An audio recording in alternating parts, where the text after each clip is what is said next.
Salut mes petits farfadets grisonnants. Vous en avez marre des chaînes détritus? Venez voir mon petit cul. Pour tout dire, je ne sais pas pourquoi je fais cette vidéo, mais tout ce que je sais, c'est que j'ai beaucoup de talent.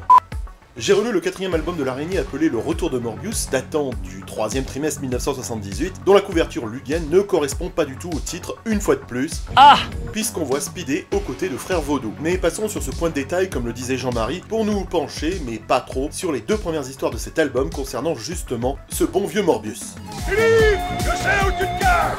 Viens ici que je te dis. Non, appelle Ça va pas. Mais c'est juste insupportable. Arrêtez. Je le rappelle pour les viewers incultes ou les tweetos, Morbius est bien évidemment le faux vampire de chez Marvel, car ce n'est pas un mort-vivant mais une victime de la science. Ah bon? Bref, un gars aux dents longues qui a été créé en octobre 1971 pour l'Amazing Spider-Man numéro 101 dont les épisodes ont été traduits dans le deuxième album de l'araignée chez Lug, appelé La Nuit du Lézard, où sur la couverture, il n'y a pas le lézard mais Morbius. Merci de votre compréhension. Comprenne qui pourra, moi je ne cherche plus. Bref, pour en revenir à l'album numéro 4 de l'araignée, les deux histoires sur lesquelles j'ai envie de plancher aujourd'hui sont tirées du Spectacular Spider-Man numéro 7 de juin 1977, écrit par Archie Goodwin, dessiné par John. Non, par Sal Buscema et ancré par Jim Mooney. Le second récit est tiré du Spectacular Spider-Man numéro 8 de juillet 1977, réalisé par Archie Goodwin, dessiné par Sal Buscema et ancré par Mike Esposito. Arrêtez. D'après ce qui circule sur les forums, il paraît que sur la couverture de l'épisode 8 réalisé par Paul Gulassi, quelqu'un aurait redessiné la tête de Spider-Man. Ouais, non, on s'en fout. Ah là là, il est trop con. L'histoire nous parle de Spider-Man qui vient botter le cul à Morgan, un parrain de la pègre qui n'arrête pas de l'embêter. Jusqu'à présent, Morgan avait l'habitude de se faire démonter le stick par le Faucon ou Luke Cage, mais voilà qu'à présent, Spidey, qui est quand même un homme blanc cis-hétéro, s'y met aussi. En matière de violence, je trouve que la scène où Spidey saisit Morgan à la gorge est assez violente dans le principe, vous ne trouvez pas? Non. Je comprends pourquoi ces épisodes du Spectacular Spider-Man n'ont pas été diffusés dans les Nova, parce qu'en termes de violence et en scène d'horreur, Luke se serait encore fait démonter l'usine à Suchard par la censure. Mais en diffusant dans cet album les épisodes absents de Nova, Luke n'a pas pris de risque comme vous allez le voir. Mais j'aimerais revenir un instant sur l'aspect social du combat de Spidey lorsqu'il s'attaque à la racaille de la ville. Il semble très engagé, comme tous ces chanteurs de type Patrick Bruel, dans ce combat de rue. Les auteurs veulent-ils nous faire comprendre que Spider-Man n'hésite pas à se mouiller le chandail en étant plus impliqué dans le traitement des crimes au niveau de la rue que les Avengers qui ne s'embarrassent pas de ce genre de futilité, préférant les menaces cosmiques. Mais là encore, Spidey est un peu bizarre dans ses motivations. Il ne semble pas intéressé à s'occuper du crime organisé, il se contente de venir bolosser Morgan et il s'en va. Il n'a plus du tout envie de faire tomber son organisation, juste lui mettre une petite danse. Il veut bien arrêter les agresseurs, mais ne pas mettre à mal les organisations criminelles, donc ça ne sert à rien. Spidey vient juste se défouler, parce que lorsqu'on y regarde de très près, il n'emmène pas Morgan en prison et il ne le tue pas. Donc vous m'expliquez comment cela dissuade les futures attaques de l'organisation si le prix à payer est juste à se prendre une danse par Spidey. Bref, Spider-Man est le justicier pas vraiment motivé. Et là je pense qu'on touche au problème de la série du Spectacular Spider-Man, c'est que les scénarios ne tiennent pas la route. C'est plus pour montrer des salades de doigts avec le vilain du mois qu'autre chose. Et c'est pour ça que personnellement, je n'ai jamais accroché à cette série.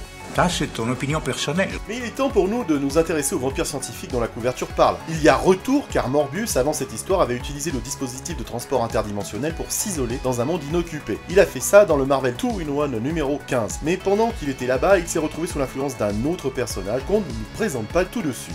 Suspense, suspense. Bref, Morbius est maintenant de retour sur Terre et il kidnappe Glory Grant, une collègue de Peter Parker, car il sait qu'elle possède des photos des combats de Spidey contre les méchants de la ville et que par déduction, elle doit être de mèche avec Peter Parker et l'araignée. Elle va donc servir d'appât. Bon, au final, Spidey retrouve Morbius et le bastonne. On apprend que celui qui contrôle Morbius s'appelle l'Empatoïde. Et hop, un nouveau bonhomme dont le nom finit en oïde. Le gazier se nourrit de conflits émotionnels. Et alors là, c'est fort dans la démarche de Spider-Man, parce que, vu que le gars se nourrit de conflits émotionnels, et ben il l'emmène à un match de football pour se débarrasser de lui. Ok. Après une baston contre Morbius, Spider-Man lui remet les amygdales en place et le laisse s'envoler, toujours pas franchement motivé pour arrêter ce méchant. Et pourtant, Morbius ne peut s'empêcher de saigner les gens tous les 6 panneaux. D'ailleurs, j'en profite pour vous montrer cette belle censure de Lug qui trouve le moyen d'effacer la victime de Morbius, ce qui fait que cette case est absolument nulle. Un peu comme le Brésil? Oui. Toujours dans le domaine de l'arnaque, la couverture du spectaculaire numéro 8 est un gros bullshit. Les auteurs nous annoncent que c'est la bataille finale avec Morbius et qu'un seul survivra. Et au final, c'est un gros what fait au lecteur, car sur la dernière case de l'épisode, on les voit se séparer en bons termes. Au niveau censure, en plus de la belle case que je vous ai montrée ici, Lug a enlevé quelques-unes des cases un petit peu trop horrifiques pour la censure catho-bolchevique de l'époque. Ainsi, cette case pourtant péchue n'apparaît pas dans l'album. Il en est de même pour l'attaque de Glory Grant. Et comment tu dis? Glory Grant, Ouais. où les dents de Morbius ont été limées. Et pareil sur cette image où Morbius est moins menaçant avec sa réduction de dents. Faut croire que Lug a dépensé des fortunes en frais dentaires pour rendre Morbius socialement présentable auprès des petits bambins. Manquait plus que des licornes LGBT et on était dans le politiquement correct. Une fois de plus, c'est gentil de la part de Lug de nous avoir publié les épisodes manquants de Morbius dans Nova, mais si c'est pour lui limer les dents, ils auraient pu s'abstenir. J'avais donc envie de revenir sur cet album massacré et d'en parler avec vous avec agacement mais sans méchanceté, car malgré tout, sans les éditions lyonnaises, il aurait été difficile de consommer du Marvel à tour de bras dans les années 70 et 80, et rien que pour ça, je ne gâcherai pas cette analyse par une furieuse colère dont moi seul est le secret. Je vais me contenter de polir cet album pour le faire reluire. Et alors j'ai un message de Kevin Gicleux qui me demande si je compte parler des deux autres récits de cet album. Eh bien non mon cher Kevin. Il est temps de nous quitter, je vous remercie pour votre soutien indéfectible qui me fait chaud au cœur, et je vous remercie plus que 3 fois 1000 pour votre fidélité hebdomadaire. Sachez que le samedi 12 février, vous pourrez me retrouver en live sur la chaîne de mon compère Camille, la taverne de Lug, et nous célébrerons ensemble de la bonne vieille époque de notre adolescence en compagnie des comics de Fred, et ce sera à 21 h le 12 février. Je vous remercie pour votre attention, n'achetez pas chinois, c'était Bob Zombie dans le tube, à bientôt les gros!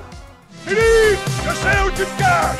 Viens ici que je te Non, Abdel Ramzafi. Mais enfin, ça va pas! Mais c'est juste insupportable! Arrêtez!